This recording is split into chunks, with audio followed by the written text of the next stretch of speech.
Hi guys, Assalamu alaikum, Ukhanet, Goeiedag, Sabona, Likai, Namaste. I want to talk about women in the workplace and women in positions of power in big companies. I have noticed, and the other day I was sitting in a meeting with some of my people in Zimbabwe, and I noticed a lot of women around the table, and unconscious to myself, it was just happening that women were becoming a more integral part of the senior management. It made me realize where we come from almost 20 or 30 years ago. It was very difficult to find a woman as a CEO or a CFO and so on. I'm so happy to see that that's happened. However, I do see that there's lots of drawbacks at the moment still. There's no parity. Women are not being paid the same amount of money as men. And in certain circumstances, I find that women are actually better administratively, strategically, and they have this sixth sense generally that we don't as men have, which I come to respect a lot. But you're finding there is a massive disparity in the salaries that they earn. And interestingly enough, I don't understand why it is they're okay with that. Maybe it's because they just can't change it. There's also a big disparity around the respect for women in the work environment when they have children. It's always an issue. I mean, in the past, I've always asked, do you intend having children?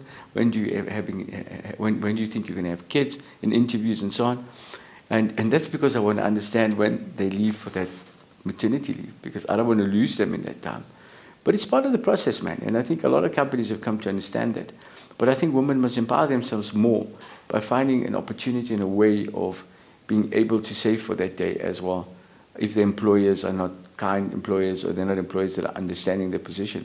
And as entrepreneurs, women have just taken that on amazingly while they're giving birth to your beautiful children and having your children to still be able to push very hard, find themselves pushing even harder.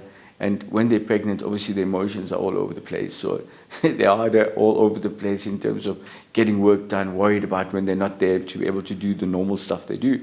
So we need to find it in our ways to, as businessmen and entrepreneurs, to be able to give them the opportunities they so carefully and importantly deserve. But there are other ways that women need to resolve these problems. And you're getting a lot more women entrepreneurs out there that need to look after and employ even women, younger people, and mentorship programs being run by women. I still haven't seen one in South Africa that's running, and I hope there comes a wonderful lady out there that would like to run a mentorship program also involving more and more women, because they obviously understand these issues more acutely and better than I do, and most men do. But the salaries are not the only issues. I just feel that because there's been always this perception of women being the weaker sex, it's not the truth. I've seen it come through in the last many decades now. And I've seen women more resilient. Just physically as an example, I'll give you one simple example. I walked the Camino de Santiago from France into Spain through the mountains. And there was about 100 and something kilometer walk. And my wife, she's little, she's under 50 kilos, thank God. And when she was pregnant, by the way, she picked up almost 25 kilos or 23 kilos. The child was only 3 kilos, by the way.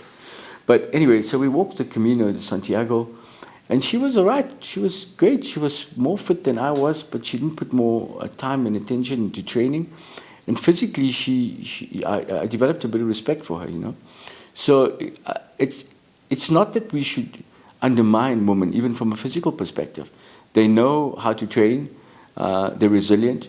Mentally, they're a lot stronger in many circumstances. I've seen that happen. And I do think it's important for us to treat them at the same way we treat our other peers in the corporate and business environment. But there must be a bigger push by these women and entrepreneurs and women in higher ranking places and positions to empower other women at the same time. It can't be a situation that I only need to look after myself as a woman and the other woman kind of needs to look after themselves. In the senior management of most corporates and so on, you'll find that men have this brotherly thing going on at corporates where they look after each other, which is fantastic. I'd like to see that come through for women. I'd like to see us get their pay disparity reduced, or should I say brought in line with men. I'd like to see us be in a position where we are competing against them. This is about women empowering women. Think of new ideas and ways. Find different ideologies around what I'm saying. And if you think up some novel concepts, or if you think up of areas where women can benefit, I'd just love to hear it. So it's an invitation out to young, old women out there to give me some inspiration and ideas as to how I can help you make your work environment better, how we can do it together, what you need to be able to achieve in doing it, and how we need to help each other achieve what men are doing and the salaries they're earning, the positions, the share options, and so on. Thank you very much.